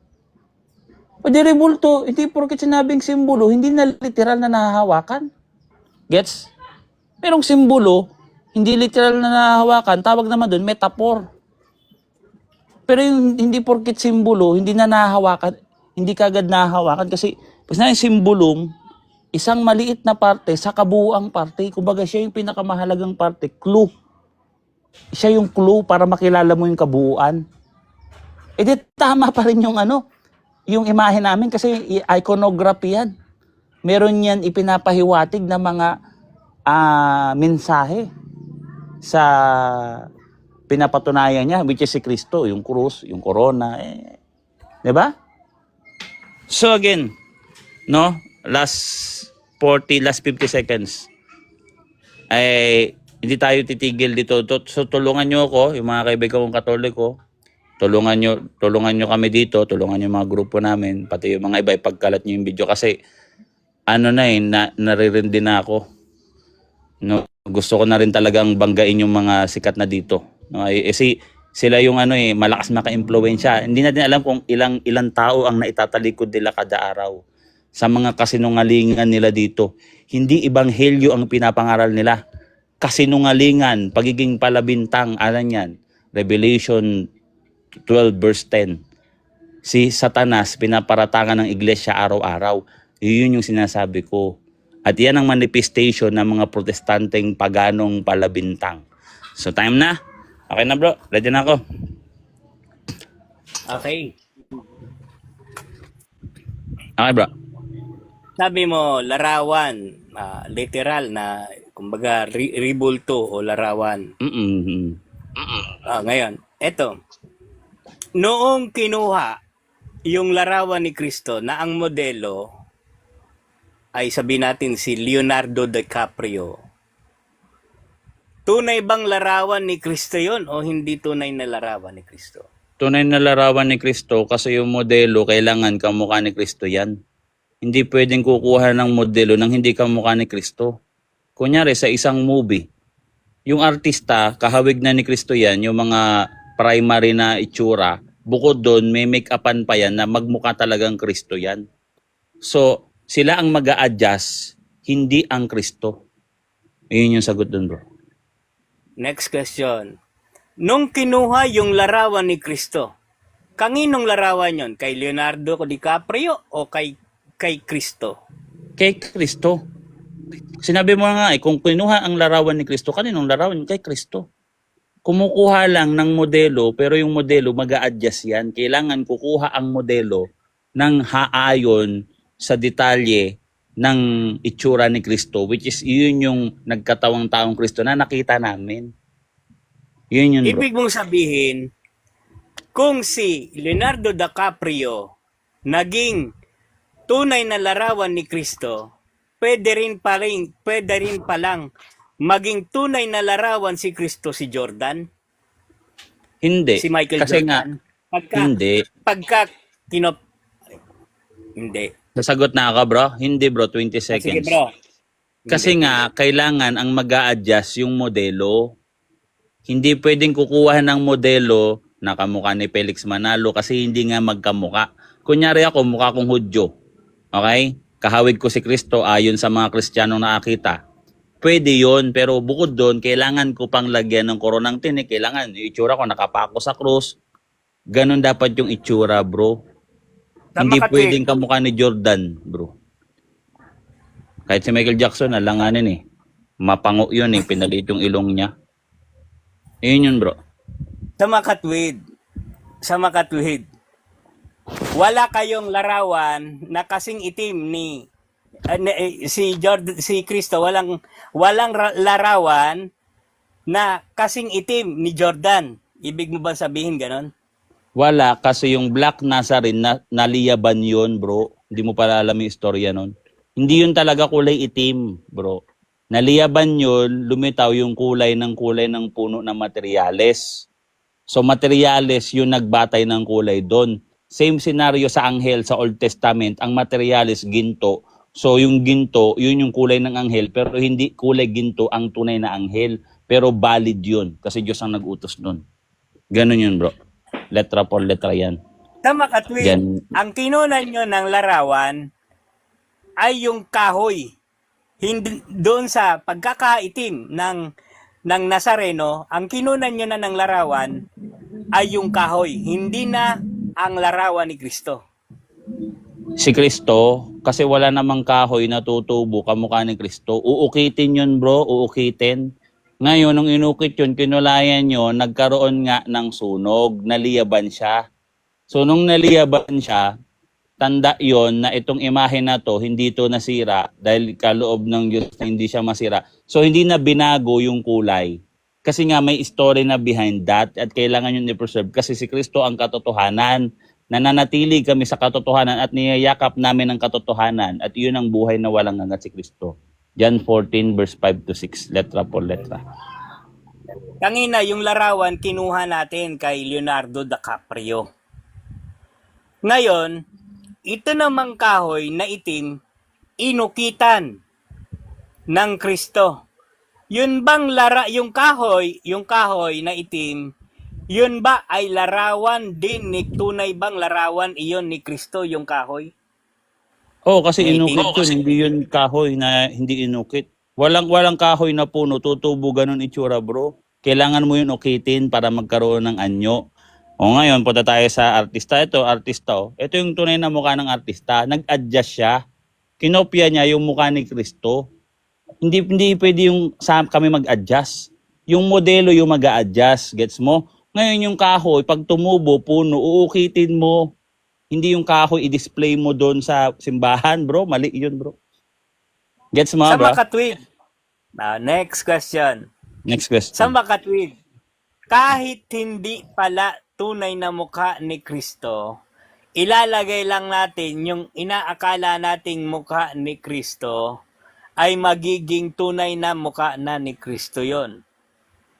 lalabas pa rin bang sinasamba natin ang Panginoong Jesucristo na katotohanan at sa Espiritu? Yes, katotohanan. Kasi ang katotohanan, hindi sa inaakala. Wala kasing ganong term sa amin na inaakala. Binalidate yung imahe ni Kristo, bro, nung CCC paragraph 476. Binalidate yan ng council. Kasi yung council namin nakapreserve doon sa alaala ng magisterium at sa mga imahe ni Kristo, pati sa Shroud of Turin, nakapreserve doon yung imahe ni Kristo kasi mahalaga yon. Kasi yung imahe ni Kristo, yun yung pagsamba sa Espiritu at katotohanan. Ganon din sa langit, sinasamba nila yung Diyos. Face to face, bro. Okay. Next question. Ngayon, sabi mo, ilalagay yung mukha ni Kristo, hindi inaakala, Kristo talaga yon. Tunay na Kristo. Yes, Ibig mo Kristo sabihin, si Leonardo da Vinci, si Leonardo DiCaprio, tunay na Kristo sa pagkakataong iyon? Yes or no? Yung mukha niya, yun yung tunay na Kristo. Kasi yun yung pinagkopya ng imahe. Kasi ang maikilala yung mukha ni Kristo, hindi yung mukha ni Leonardo, bro. O, basahin natin 2 Korinto 4 talatang 6. O, na siyang tumatanglaw sa aming mga puso upang magbigay liwanag sa pagkakilala sa kaluwalhatian ng Diyos sa mukha ni Jesucristo. Kailangan lumitaw ang mukha ni Kristo. Kagaya nito yung sa pelikula. Oh. So ito yung mukha ng artista, ginawang ganito. Nagkaroon ng makeup, pagbabago. Ganon yun, bro. Hindi kung ano yung mukha ng Leonardo DiCaprio, ilagay mo sa simbahan yung mukha niya. Gara naman, ang weirdo naman nun, bro. Weirdo. Sige, bro, next question. Next question. Sabi mo, sa pagkakilala. Ang pagkakilala Sabi ng ba Diyos. na dapat taglayin ng tao ay kailangan sa mukha ng Panginoong Jesucristo o sa kanyang mga aral at kalooban? Sa mukha, sabi ng Diyos, hindi sabi ko, sapagkat ang Diyos ang nagsabi, magningning ang ilaw sa kadiliman na siyang tumatanglaw sa aming mga puso upang magbigay liwanag sa pagkakilala sa kaluwalhatian ng Diyos sa mukha ni Jesucristo. Mukha, letra po letra, mukha. Next question. Okay, sa mukha. Yes. Sa mukha, ibig sabihin, hindi kailangan malaman ng tao ang kalooban ng Diyos o makilala ang tunay na kalooban ng Diyos kung hindi ang makilala lang ang tunay na mukha ni Kristo. Yun yung primary, bro. Ang mukha ni Kristo ang makilala kasi sa buhay na walang hanggan, ang Wala na ba makita akong ang time? Diyos, yun yung highlights. Last question na to. Ang mukha ng Diyos, bro, yun yung highlights, bro. Kasi yung mukha ng Diyos, hindi mo yun malalaman dito sa lupa. Yung kalooban niya, yung mga aral, nalaman natin eh. Pero yung itsura ng Diyos, hindi mo pa rin nakikita hanggang ngayon. So yun yung buhay na walang hanggan sa paraiso, bro. Primary yun. Okay na, bro? Sige, bro, maglatag ka na. Okay, sige, bro. Maglatag na ako. Napansin natin, Rebattal. rebattal. Set ko yung oras mo, ha? Sige, bro. Time start now. Napansin natin, ang katotohanan nila, ang katotohanan ng Iglesia ni Cristo, ng Iglesia Katolika, ay nakasalalay sa larawan o sa itsura. Kailangan magaling yung artist. Pag hindi magaling yung artist, mawawala ng saysay ang mukha, ang pagkakilala kay Kristo. Ganun ba itinuturo ng Biblia? Hindi. Hindi ganun itinuturo ng Biblia. Ang sabi nga ng Biblia, siya ang inyong pakinggan. Hindi siya ang inyong tingnan. Ang sabi, pakinggan. Kasi, ang totoo niyan, yung larawan, yung larawan, hindi na, kung mapapansin ninyo, hindi yan talaga larawan ni Kristo. Iba't iba ang pinagkunan. Paano mo masasabing yun ay nasasamba mo sa Espiritu at katotohanan?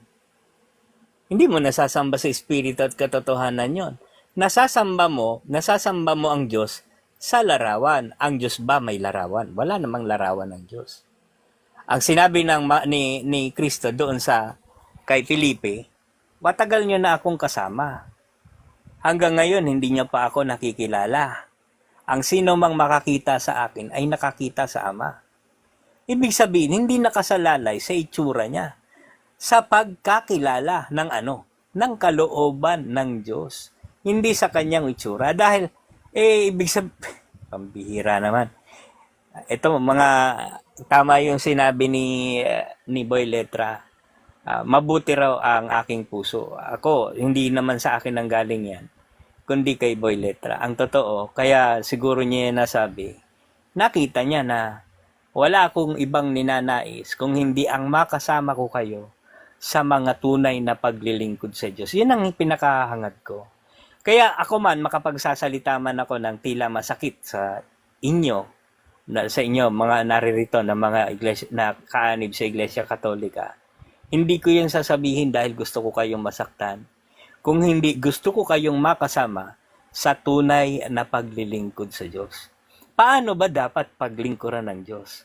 Ang sabi, sa pamamagitan ng katotohanan.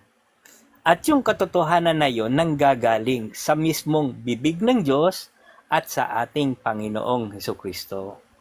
At alam nyo, total ito yung second stand na, no?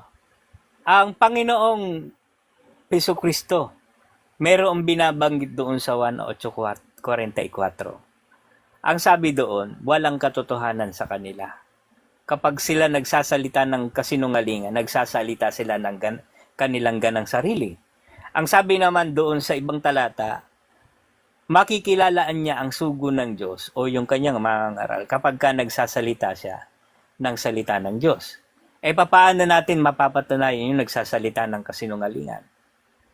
Ibig sabihin, taliwas. Hindi aral ng Diyos ang kanyang ituturo. Ano ba ang aral ng Diyos? Huwag kang gagawa ng larawang inanyuan at paglilingkuran sila sa harap ko. Yan ang sabi ng Diyos. Ano ang ginawa ng Iglesia Katolika? Gumawa ng larawan, pinaglingkuran, at sinasabi nila, patungkol daw yun sa Diyos. Sabi ng Diyos, huwag kang gagawa ng larawang inanyuan sa harap ko. Huwag mo silang luluhuran at paglilingkuran. Ano mang larawan yan? Mapaibon man yan, mapatao man yan, o may pakpak man yan, o walang pakpak, o may sungay, o wala, huwag sa harap ng Diyos. Huwag. Pero anong ginawa? Ginawa, ganon. Ang sabi pa, huwag mong kakainin ang hayop na kakatayin, huwag mong kakainin ang dugo nito. O yung kakatayin mo raw na hayop, ibubuhos mo yung dugo at huwag mong kakainin. Sa Iglesia Katolika, kapag ka ginawa mo ng dinuguan, isa na yung putahe, pagkain na. Hindi ganon ang pagtuturo ng Diyos. Isang kasinungalingan niya. Tandaan natin, yung sinasabi doon na walang katotohanan sa kanila, magtuturo ng kasinungalingan sa ganang kanilang sarili lang yon. Yung kabila naman, anong sabi ng kabila? Sa kabila, magtuturo ng salita ng Diyos. Kumbaga, ang sinasalita, salita ng Diyos. Ano ba yung salita ng Diyos? Si Kristo ang ating pakinggan. Ano ang sabi ng Panginoong Hesukristo? Ito ang buhay na walang hanggan, na ikaw ay makilala nila na iisang Diyos. Hindi sinabi ron na ikaw ay makilala nilang Trinity. O hindi kaya tayo ang makilala nila na iisang Diyos. So hindi Trinity. At nung pinaniwalaan niya ng mga tunay na Kristiyano, anong sabi doon sa 1 Corinto 8:6?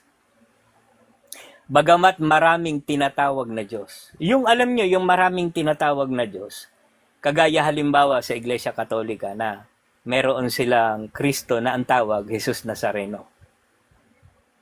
Pagka sinamba mo ang Diyos doon, ang pangalan ng Diyos, Jesus Nazareno.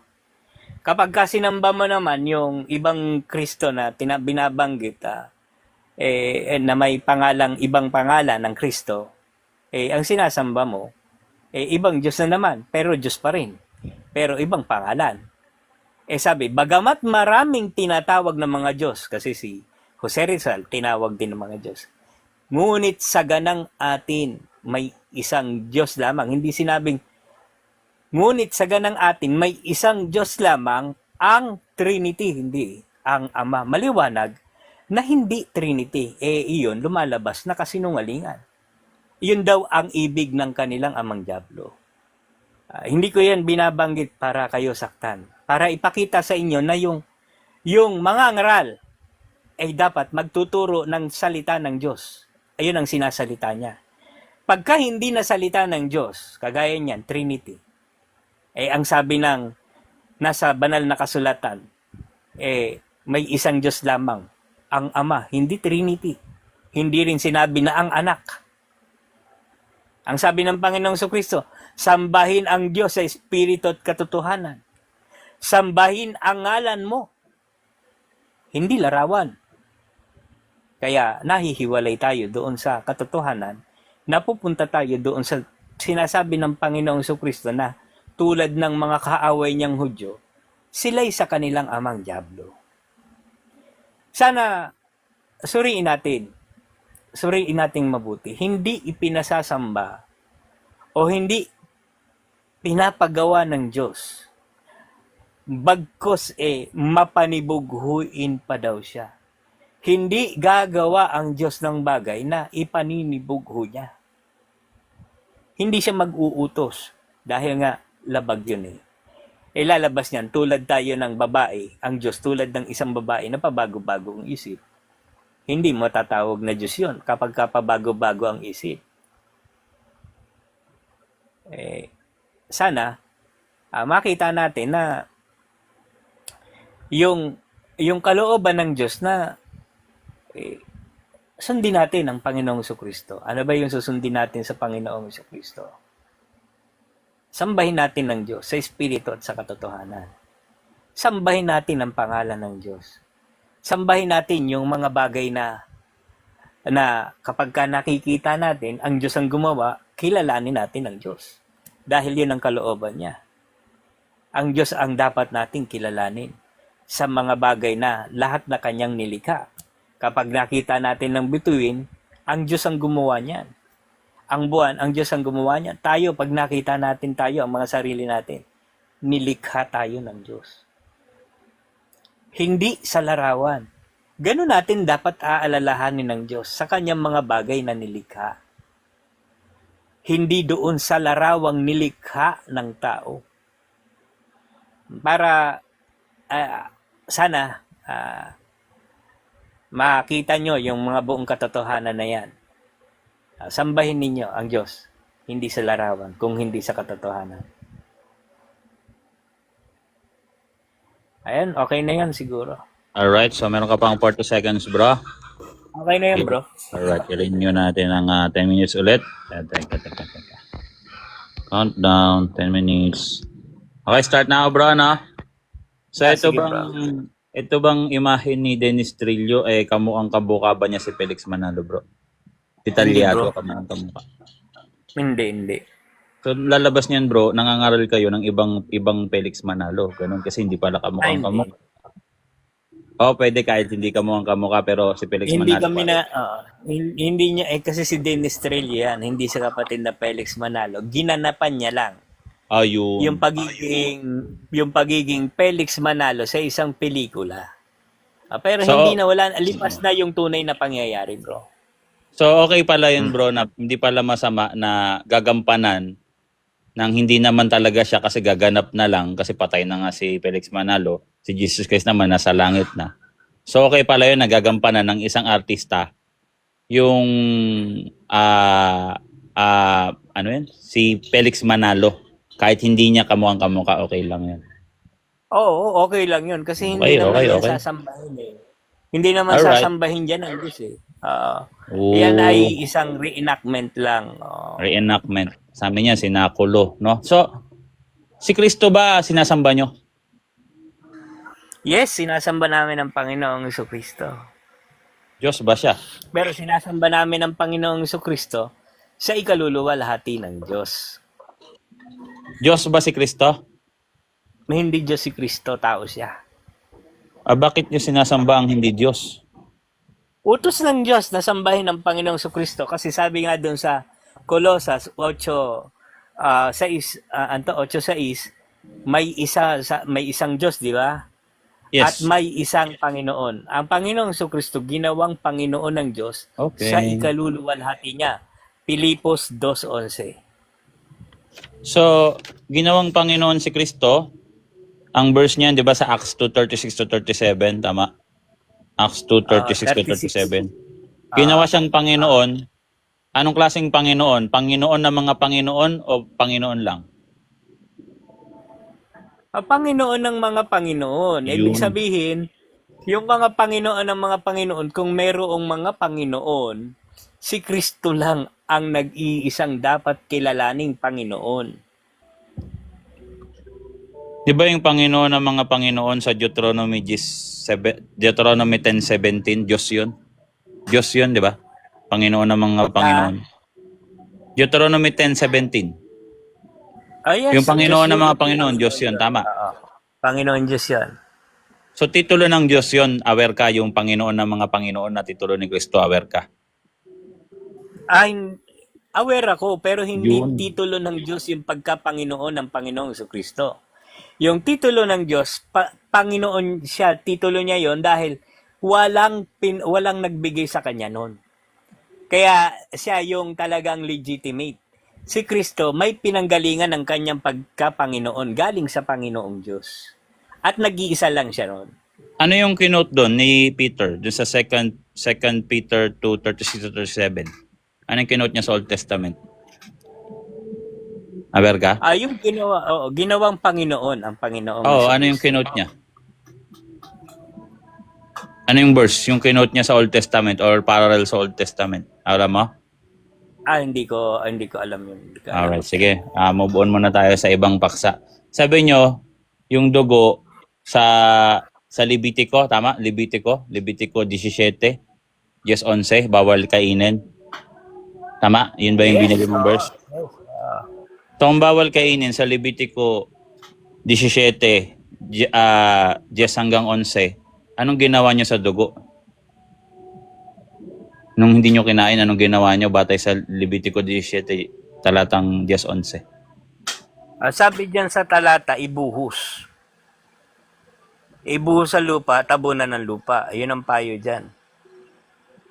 Aware ka sa tres pag binuhos mo yung dugo ng hayop na alaga mo, 3:4. Sa talatang 7, pagsamba sa demonyo yun, aware ka doon? Hindi. Hindi pagsamba sa demonyo yon kasi utos yon patungkol sa pagkain, hindi sa pagsamba. Basahin ko. Upang Okay. sa talatang 3, sino mang tao sa sambahan ni Israel na pumatay ng baka, kordero, kambing, toro o tupa sa kampo at hindi dinala sa toldang tipanan upang ihandog bilang alay sa Panginoon, ipaparatang sa taong yun na siyang nagbubo ng dugo. Ang taong ito ititiwalag sa talatang 7 upang hindi na nila ialay ang kanilang mga alay sa demonyong kambing. Letra por letra. Aware ka dito? Pag inangat mo yan ng 3:4, pag tinapon mo yung dugo, pagsamba pala sa demonyo, kambing. Kasi nga hindi Aware ka? nila dinala sa dambana. Ibig Yes. sabihin, inilaang handog yon na napapatayin sa harap ng dambana ng Diyos, hindi nila dinala doon kung hindi pinatay nila. Kundi tinapon nila, Kasalanan binubo talaga nila. sa Diyos yun. Kasalanan talaga sa kahit na nabuhos man ang dugo nun o hindi, basta namatay yung hayop na ay nakalaan na sa paghahandog sa Diyos, hindi nakarating doon, kasalanan talaga. So sa makatuwid, yung dugo na ibinawal dito, dapat ibigay sa altar, hindi itapon sa lupa. Kung nakalaan, halimbawa isang malinis na hayop kasi ang inilalaan na handog ay isang malinis na hayop o walang kapintasan. Pinatay. Ngayon, kinain. Dinabuhos nga yung dugo. Hindi naman dinala sa dambana. Kasi yun dapat, yung nakahain na yun ay susunugin. Hindi kakainin. Bakit nyo binuhos yung dugo? Bawal pala. Dapat pala ilagay sa altar. Bakit nyo binuhos? Yun ang turo kasi pagka ikaw ay kakatay o kakain ng karne. Pagkakain ka at kakatay ka ng karne, ibubuhos ang dugo. Pero kapag yung karne na kakatayin mo ay para sa handog, para sa Diyos, at pinatay mo, ginawa mong pagkain, bawal yon sa kanilang panahon. Aware ka, bro? Matindi yun. Aware ka, bro, na yung pinapatapon lang yung dugo dito, yung mga hinuli sa parang, kagaya ng mga ibon. Hindi talaga to patungkol sa mga hayop na nakakulong. Yun lang yung pwede mong itapon yung dugo. Pero lahat ng mga hayop na alaga nila, lahat yun, kailangan ialay mo yung dugo at yung taba sa Diyos. Dun sa naman loob. Aware ka doon? Aware ako dyan, bro, na Oo. ayan ay may mga apat na paa, lumilipad sa himpapawid, gumagapang sa lupa. Lahat ng uri ng hayop, nakakulong man o hindi, basta kakatay ka ng hayop para kainin, ibabubo mo ang dugo sa lupa at tatabunan ng lupa. Pero yung Di ba pag- handog na ihahain na hayop na sabi nga alaga dahil nga walang kapintasan, para sa Diyos yun, hindi mo dapat patayin yun bilang pagkain. Sure ka na hindi nila binibigay, hindi nila kinakatay bilang pagkain sa tres? 'Di ba? Ang inaalay lang yung dugo at yung taba sa laman loob. Ito yung rest pagkain na 'yan. Hindi mo alam 'yon, bro, na handog pang kapayapaan lang 'yan. Aware ka ba doon? Alam ko yan, sinusunog nga. Oo. Ay kailangan nga doon nga makarating. Kung halimbawa kinakain, makarating ang pagpatay doon sa dambana. Hindi mo papatayin bilang pagkain nga, bilang handog. Papatayin mo yun. At doon yung sa dambana dapat. Pag hindi doon nakarating yan, kasalanang mortal sa Diyos. Sabi dito, bro, kahit sa labas ng dambana, kahit sa labas ng Israel, pwede mo siyang patayin basta ibigay mo yung dugo doon sa pare. Aware ka ba, bro? Handog. Handog nga. Handog nga, bro. Handog nga. Alam mo pero iba. hindi sa pari. Wala namang pari eh. Wala namang pari doon eh. Sure ka walang pare dito, bro? Aware ka? Walang pare din dito, bro? May mababasa ka. Bro? May mababasa ka, Oh, pare. Oh. basahin ko. Dadalhin, upang dalhin nila ang mga ito sa Panginoon sa pare. Sabi mo walang mabasang pare. Meron pala. Ay, Bro. iba kasi ang pari ngayon, bro eh. Iba yung pari ngayon. Oh. Ang pari kasi So, magkaiba aware kayo, sa bro. pari na yan na sinasabi. To be conclusion, bro, sumasamba talaga kayo sa demonyong kambing kasi tinatapon yung dugo sa lupa, bro. Hindi naman yan ibon yung kinakain nyo eh. Hayop talaga yan. Aware ka sa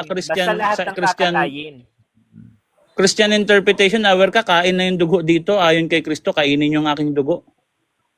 John 6. Aware ka dun? Aware ako dyan, pero hindi literal na dugo ng Panginoong Jesucristo yan. Yan ay Pero kain simbolo na. ng dugo. Pero kain na ang simbolo interpretation. Oh. yan. Kain na pala. Pag hindi kinain, hindi. tinapon sa lupa, sinasamba yung demonyong kambing. Sacrilege. Di ba? Hindi. Walang ganon. Wala ka rin So, akin na, nabasa bro. na ganon. Okay na ako. Ano na? Conclusion na, no? Tama ba? Sige, bro. Conclusion na. 5 minutes. Conclusion na. Sino ako una? Ikaw na, bro. Ako affirmative eh. Una taga-calculus negative ka. Okay. Okay, maliwanag hindi na itindig ni Boy Letra na ang rebulto makapagbibigay o isang bagay na may kaugnayan sa ikaliligtas. Dahil nga ang mga pangangaral ng Panginoong Jesucristo ay hindi nakabatay sa mga rebulto. Mga nakabatay ang kaligtasan sa mga salita ng Diyos. Sa mga katotohanang narinig niya sa Diyos, doon nakabatay ang kaligtasan, hindi sa rebulto. Hindi sa rebulto kasi ang rebulto manapa kontra doon sa pagtuturo ng Panginoong Jesucristo na sasambahin ang Diyos sa espiritu at katotohanan. Ganon din doon sa kontra din sa Diyos na ang sabi huwag kang gagawa sa harap ko ng mga larawang inanyuan. Huwag mong paglilingkuran sila o luluhuran sila o paglilingkuran sila. Kaya kapag ang isang rebulto inilagay mo, kahit hindi mo siya ginawa personal, inilagay mo at sasamba ka sa harap ng Diyos, sumasamba ka na roon sa larawan. Pinaninibig o ginagalit mo ang Diyos. pinagseselos mo siya. Nagagalit ang Diyos doon. Kaya sana, wag na ninyong gagawin na kapag gusto niyo sambahin ng Diyos, gusto niyong tumawag tumawag kayo sa Kanya. Sapat na ang Diyos, alalahanin ninyong makapangyarihan sa lahat. Maririnig kayo kahit nasa ilalim pa kayo ng hukay, kahit nasa ilalim pa kayo ng dagat, kahit nasa ang sulok pa kayo, sa kalawakan pa kayo, nasa kabilang bituin pa kayo, maririnig at makikita kayo ng Diyos. Hindi nyo kailangan ng larawan. Ang kailangan lang, alam ninyo, kilala nyo ang tunay na Diyos. Bakit kailangan makilala ang tunay na Diyos? Ang sabi sa 4:8 ng Galacia, noong hindi nyo pa nakikilala ang Diyos, kayo'y mga alipin ng mga Diyos-Diyosan. Kung papaanong itong mga hindi lamang hindi nakakikilala sa tunay na Diyos, nagiging alipin na ng mga Diyos-Diyosan, papaano pa kaya itong mga saribulto lumuluhod para sambahin ang Diyos? Di lalong sumasamba sila sa Diyos-Diyosan yan. Lalo silang nagiging alipin ng Diyos-Diyosan. Dahil nga, ang kailangan sa espiritu at katotohanan At tamang pagkakilala dapat ang pagsamba sa Diyos at sa Panginoong Jesucristo, kasi ikapagtatamo ng buhay na walang hanggan yon. Paano yung pagkakilala? Ikaw ang makilala nila na nag-iisang tunay na Diyos, na siyang tinanggap ng tunay na Kristiyano. Sa ganang atin, may isang Diyos lamang, ang Ama. Hindi sinabi ang Trinity. Hindi sinabing ang Trinity, kung hindi ang Ama. At may salita ba doon? Isang Diyos lamang, ang Ama. Hindi Trinity. Ni hindi rin ang Anak. Kaya makikita ninyo na hindi talaga saribulto. Kung hindi pa natin nalalaman ng kalooban ng Diyos, yun muna alamin natin kung ano yung mga kalooban niya. Kaya dapat makilala talaga siya. Ano ba ang mga kalooban pa ng Diyos? Si Kristo, Panginoon, sa ikaluluwalhati ng Diyos. Kaya kung hindi mo kikilalanin si Kristo na sinugo ng Diyos sa Juan 17:3, hindi mo maluluwalhati ang Diyos sa pamamagitan ni Kristo. Dahil si Kristo, Panginoon sa ikaluluwalhati ng Diyos. Kapag mali ang pagkakilala mo kay Kristo, siya pala ay Diyos din, paano mo maliliwalhati ang Diyos? Itong Diyos na sinasabi, tinatawag lang ng mga Diyos, niluluwalhati mo bilang Diyos. Paano mo paluluwalhatiin yung utos ng Diyos na sinasabi ng Diyos? Si Kristo, isang Panginoon sa ikaluluwalhati ng Diyos. Lalabag tayo niyan sa nakasulat sa Biblia. Ang Panginoong Jesucristo, sabi ng Diyos, ginawang Panginoon.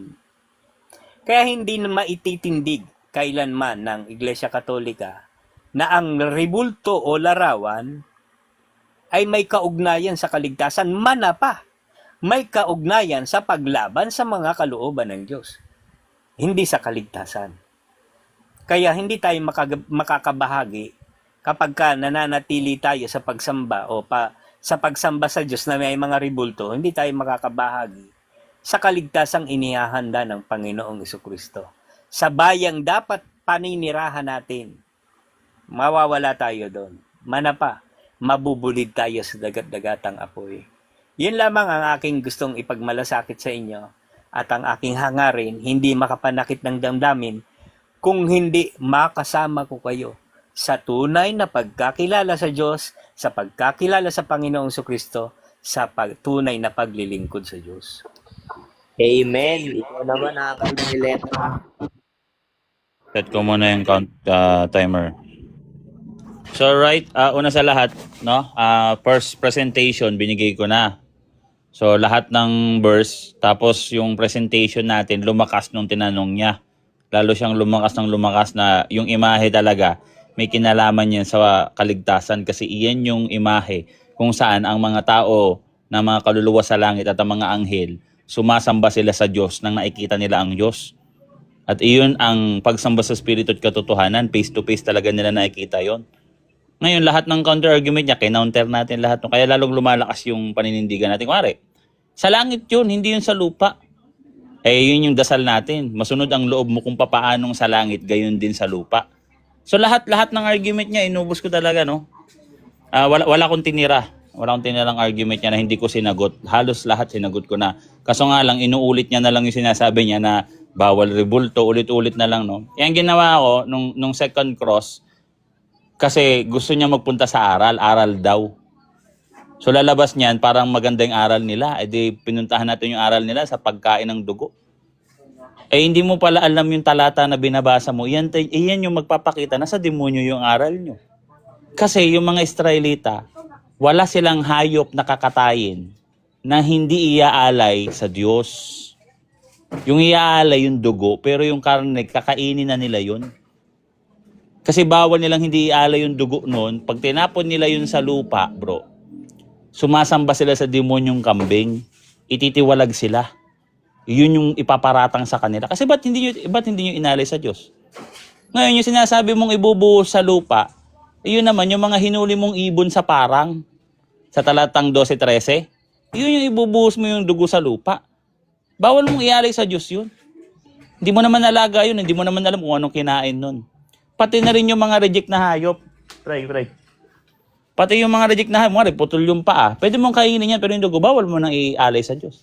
Eh, tanong ko sa inyo, paano nyo nasusunod yan? Diba? Una sa lahat, wala kayong altar. So, kayo, tapon na lang kayo ng tapon ng dugo kung saan-saan.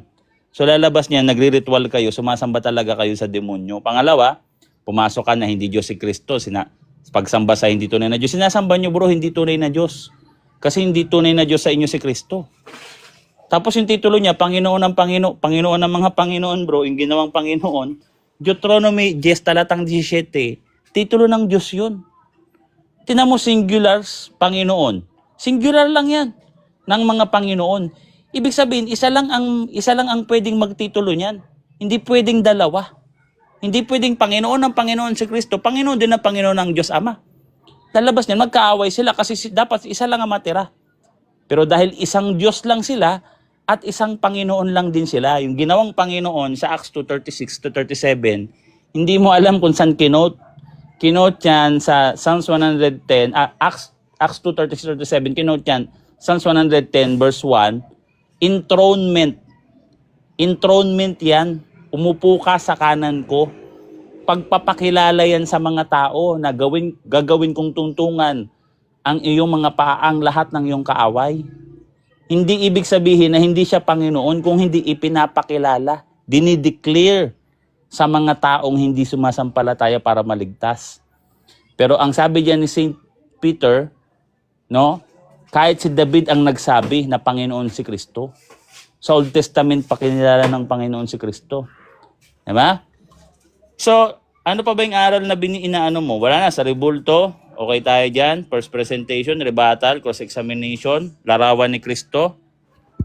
Ano pa ba yung nakaligtaan natin? Pagsamba sa Espiritu at katotohanan, okay, nasagot din natin. Kaligtasan, no? Pag sumasamba ka sa harap ng imahe, ililigtas ka ng Diyos. Yes, meron. At yung imahe, iyan yung larawan ng kaligtasan. Larawan ni Kristo yan eh. Si Kristo ang larawan ng Diyos, which is sa Old Testament, nung ginawa ang larawan ng langit, ginawa mga anghel. Sa New Testament, larawan na ni Kristo at ng mga santo sa langit kasi sumasamba na sila sa Diyos doon. Sa Espiritu at katotohanan. At iyon ang ultimate reward sa buhay na walang hanggan. Again, may kinalaman talaga sa kaligtasan yan. Kung ayaw nyo sa imahe ni Kristo, hindi kayo karapat dapat sa langit. Sa impyerno ang labas nyo dyan. Kung ako man ay mapunta sa isang isla, no, bumagsak yung eroplano, kunyari pinikula, bumagsak yung eroplano at walang imahe, gagawa ako sa abot ng aking mga kaya para makasamba ako sa Espiritu at katotohanan. Kasi hinahanap ko ang mukha ni Kristo para ako maligtas. Kasi sa langit, iyan ang ibibigay sa akin, ang mukha ng Trinity. So yun lang guys, at the time na. Okay na tayo doon. Salamat sa lahat na nakipag-participate. Salamat sa lahat na nainig.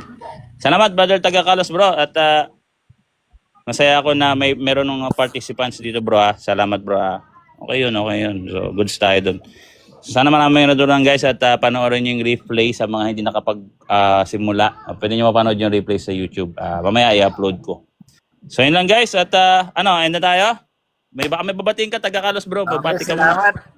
Salamat bro. Salamat. At ako, yun na nga, hangad ko yung makasama nga kayo sa tunay na paglilingkod. At ayun, salamat sa host, salamat din sa mga nakikinig. Salamat din bro. Sana may natutunan sila. Siyempre. Sana bulayin din nila yon, bulay-bulayin nila yung Yes. mga nakikinig. Taga Carlos, sabihin ko lang, congrats nga pala, Uncle Boy, sa iyong pagkapanalo. Salamat. Sige, salamat. Salamat Uncle Fred. Okay bro. Okay. Salamat guys Sana susunod ulit tol, no?